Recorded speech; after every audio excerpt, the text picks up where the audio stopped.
I'm Debbie Godfrey, and this is the Positive Parenting Pep Talks podcast. In season 2, I'm answering your questions about parenting. So feel free to go to the link in the description and leave me a voice message, and I may answer your question on this podcast.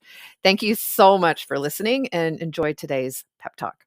So to make sure that every day when your child at some point makes a bid for your attention, mom, dad, that you actually stop what you're doing and see the world 100% through your child's eyes.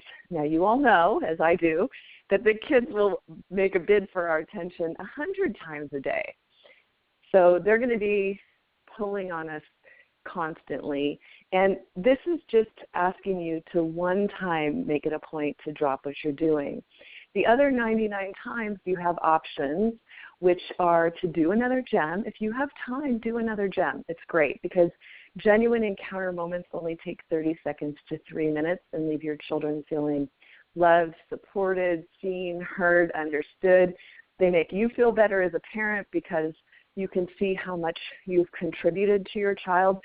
And they only take 30 seconds to 3 minutes versus fighting with our kids for, 20 or 30 minutes saying, not now, I'm busy, just a minute, et cetera, et cetera, et cetera. So genuine encounter moments, this is big. This is a big homework for you this week to make sure you do that.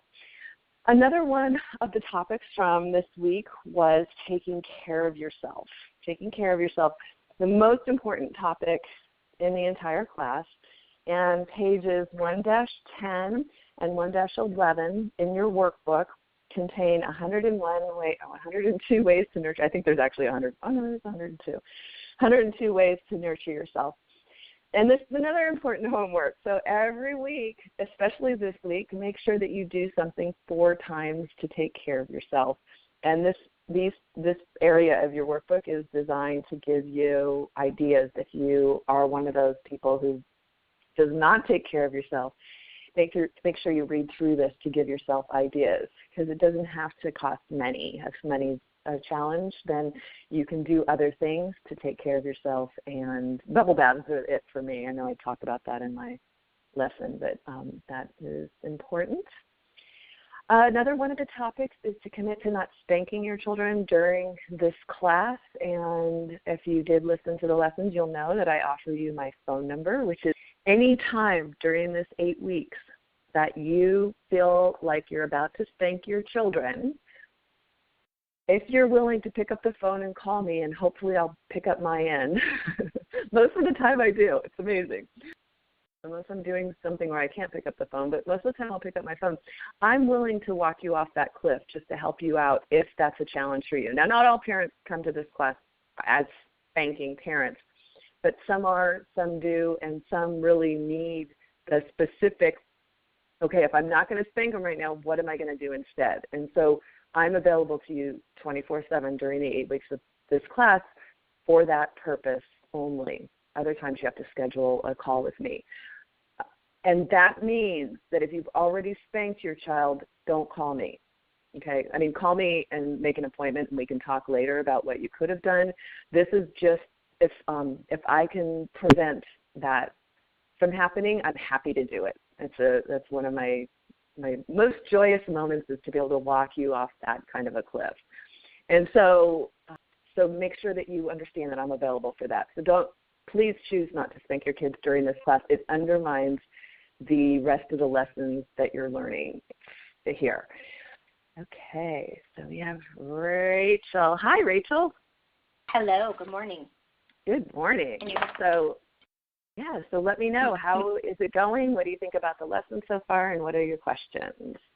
I think a lot of these different points speak directly to me in some issues, that I'm having. I have a son who's 4 years old. I have a daughter who is 18 months, and there have been moments that I have spanked my 4-year-old, and I have noticed in reading this and just having some self-reflection that it's usually moments out of anger when I lose my patience because I am not talking myself down from that, then I am having these moments, it just gets to a point where and then I have guilt after because I do realize I'm spanking him out of anger and frustration.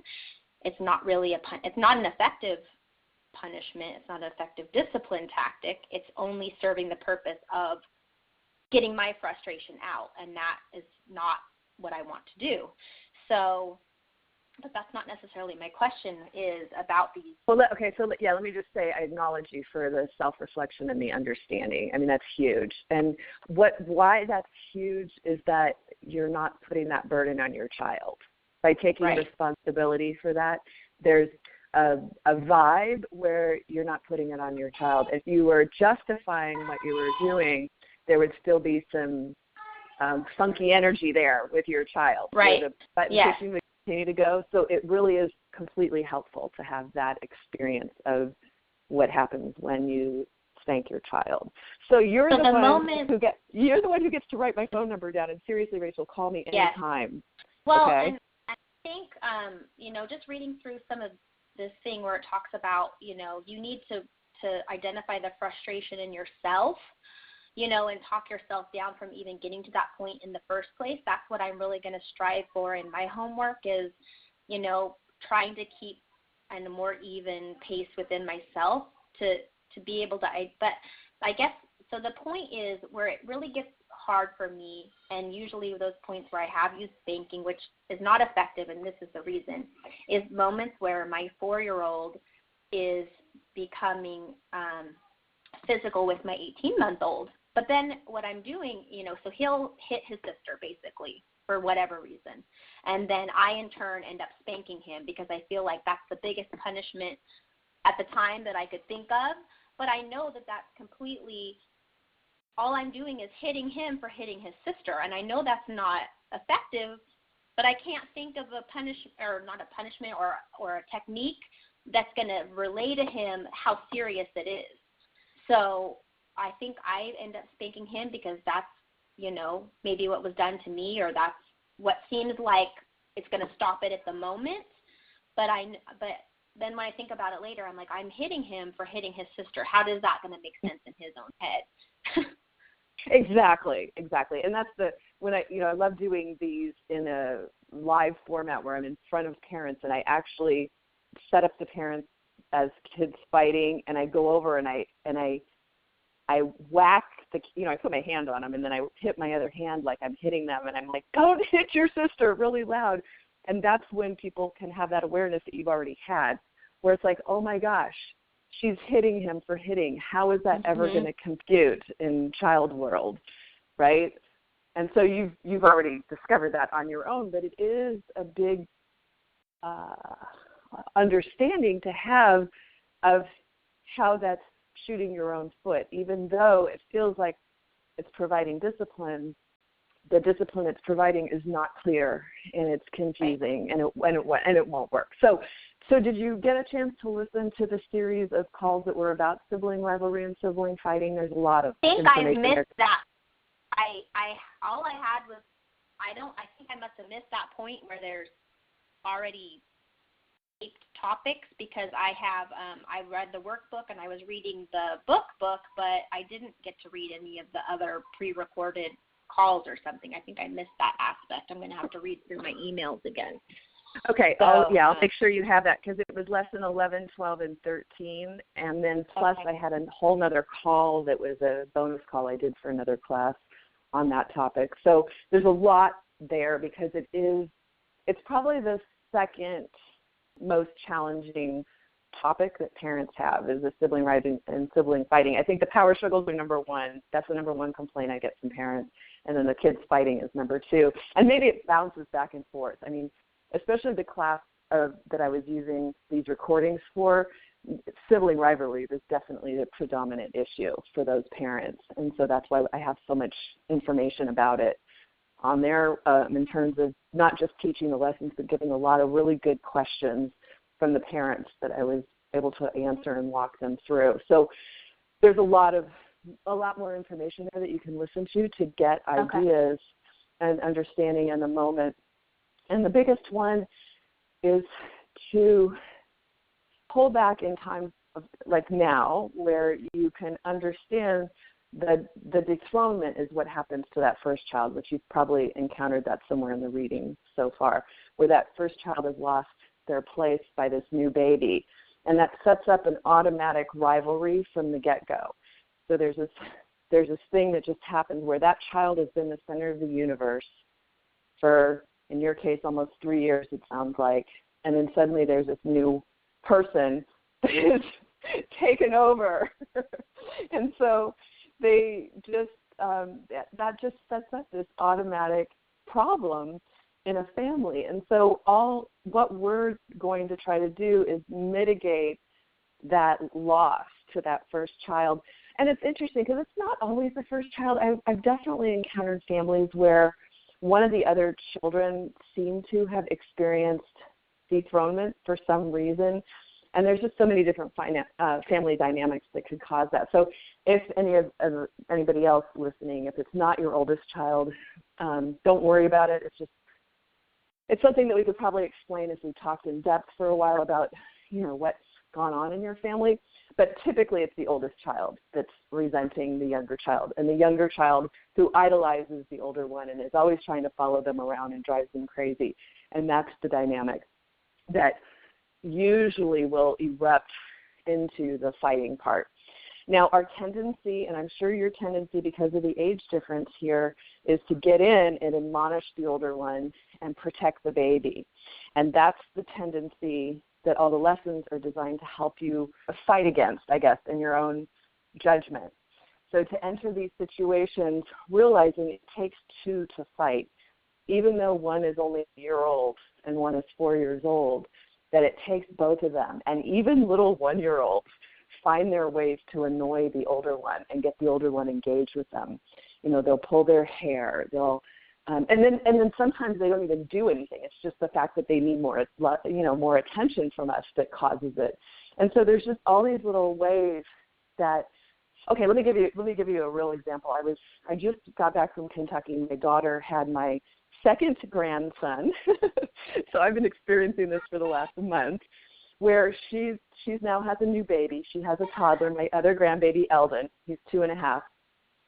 And I'm there to take care of them, to, cook and clean and take care of the toddler and help out because I want to make sure that this transition goes really well with the baby. And so Eldon, the older one, is, how do I say this? He's almost experiencing it like this baby didn't happen because there's me and there's the dad, and we were able to really spend a lot of time with him. So it didn't happen for the first 3 weeks this baby was born, where mom had to say, not now, Eldon, I'm holding the baby, okay? That I was there or dad was there. And, and I think not everybody has that luxury, of course. Most people don't. But to me, because knowing this topic, it's really important to me. And I noticed myself, because even I would be, let's say I was holding the baby because my daughter went to take a shower or, needed to get some sleep or whatever. And Eldon would come up and want me to read him a book or go fix him something. And instead of saying, I can't, I'm holding the baby, which is what I observed my daughter and son-in-law saying. I said, my hands are full right now, or my hands are busy. I don't have hands to help you out. And I was trying to be really particular about not blaming the baby for my lack of attendance to him. Do you see what I'm saying? Yes. And I was trying to role model that for my daughter. I mean, she was pretty exhausted and wiped out. I wasn't going to impose all my views on her. When she needs help, she asks me. But this to me, this thing is really key because of the fact that so many of the parents that I help and work with have such extreme sibling challenges, and it's that resentment. And so the idea for me was let's see if I can communicate this in a way where I am showing him I'm busy and I can't be with him right now, but not blaming the baby for it, because that's what's setting up all this resentment. Well, that baby is causing me to not get my needs met. So let's make sure that I show everybody how much I resent that and I don't like the baby by hitting him, by hurting him, by taking his toys. And so I feel like that was what I was working on while I was there. It's like, what are ways that I can say and do things to express to this child that that I can't be, because here's the thing that I also noticed, Rachel, is my daughter, when she was just parenting just the toddler, she would tell him she was busy. You know, if he needed something or wanted something and she was doing something else, she would say, "Not now, Eldon, I'm washing this or I'm doing that." And so we do set limits on our toddlers, and there's nothing to blame. And so by putting the blame on that baby, we're facilitating more resentment. And so that's what I'm trying to explain here is, like, start watching and noticing that any time where the wording that you're using could be setting that up, could be right. causing that, and see what would I say being busy like this if it wasn't the baby, if I was just doing something else, and try to say the words that way so that the baby's not getting the target. And that was I felt that was really helpful when I was there, because he really chilled. It was cute, because he would look over at my hands and see that my hands couldn't hold a book right now. And he'd be like, "Okay." Yes, that makes a lot of sense, yes. So he was observing of his own accord that, it was obvious it was the baby causing it, but I wasn't characterizing it that way. That was up to him to interpret how he decided. And then his interpretation could be whatever he makes of it, which if I'm not doing it in an antagonistic way or whatever, he's able to just see, "Oh, she's busy," and whatever, and not get so much resentment towards the baby. So that was one fun, interesting insight that I had. It's so much easier doing this as a grandparent, let me tell you. Mm-hmm. I know. I can. Than a parent. So, is there any specific interactions that you've had in the last couple of days that you could think of that you could tell me about, and maybe we could walk through alternatives? Well, I think, it's definitely coming to the point now. I know we've done all of those things wrong up until this point. We have told him, "Oh, we're taking care of her. Oh, her needs are coming first right now because she's smaller." We did all of those characteristic, probably things that people do to set up this problem without really realizing it. And so now, though, now we've gotten to this point, and obviously we need to make some changes moving forward. But so my daughter, I can see, she's a year and a half, so she's learned back those.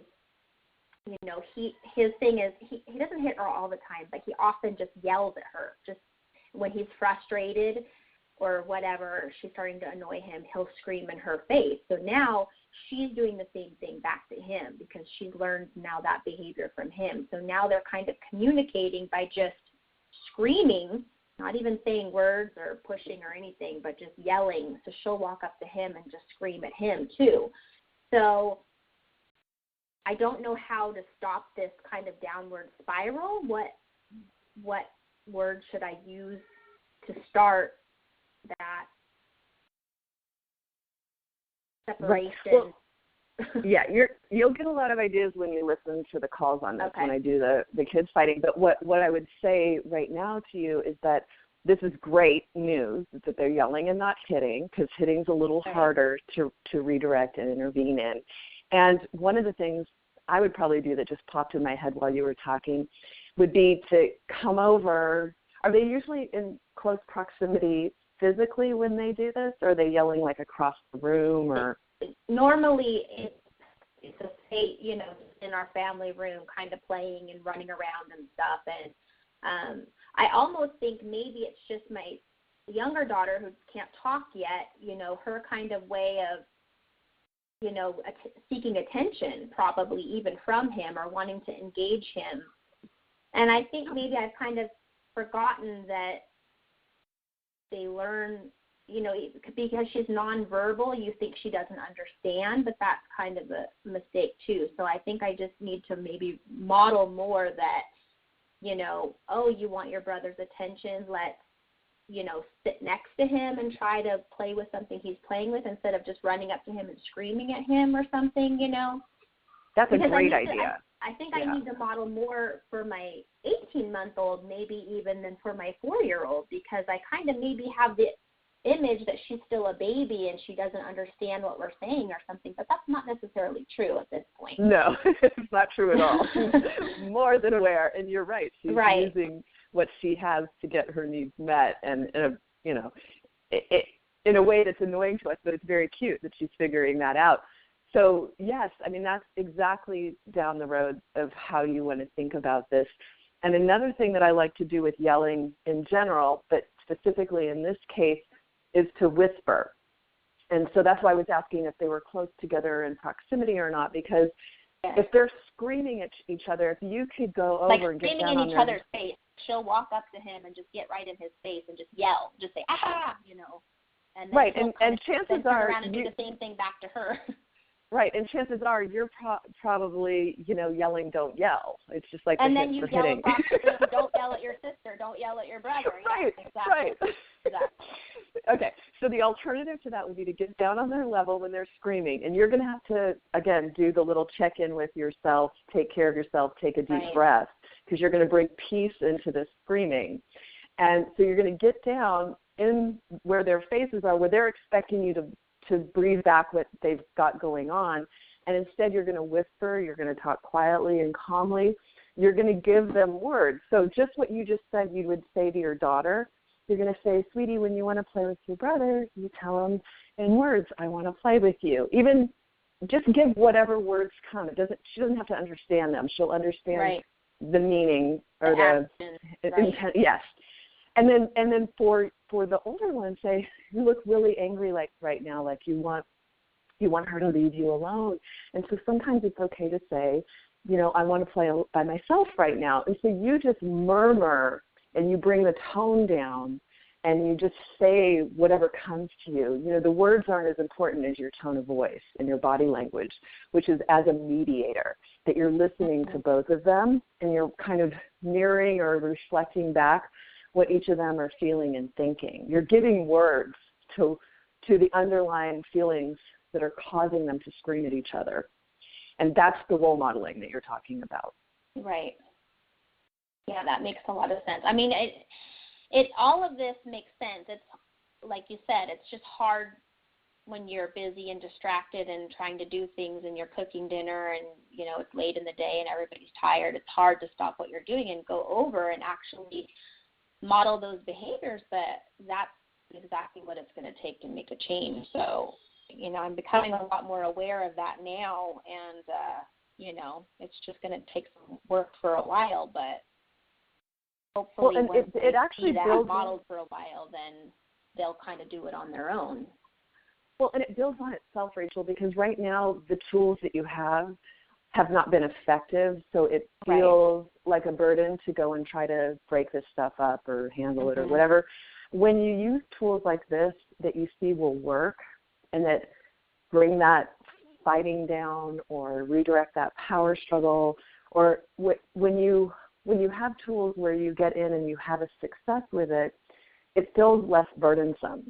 Because now you could be cooking dinner and hear the kids fighting and get excited. Oh, I get to go intervene with tools that I know will work. So it doesn't feel so overwhelming. It's a very good way to look at it, actually. Yeah. I'm going to use that. Yeah, I mean, really, a lot of this is our own, just figuring out how we can maintain our own responses in a way that in a way that keeps us from going crazy. That's kind of my thing. It's like, how am I going to do this that makes me be able to have fun doing this? Because this is parenting. It's getting in and intervening in all this stuff, and role modeling and redirecting. I mean, they're never going to behave perfectly. They're always going to be misbehaving because that's their job. So our attitude of having to field that is really key in all of the parenting. Thank you for listening to today's Positive Parenting Pep Talks podcast. If you're into season 2 and you're listening to all these great questions that the parents have and answers and ideas for what to do in all these different situations with your kids, please help us out. Like, share, subscribe, and especially leave us a positive review. All of that helps the podcast grow, and I really appreciate it. Thanks again for being here, and happy parenting.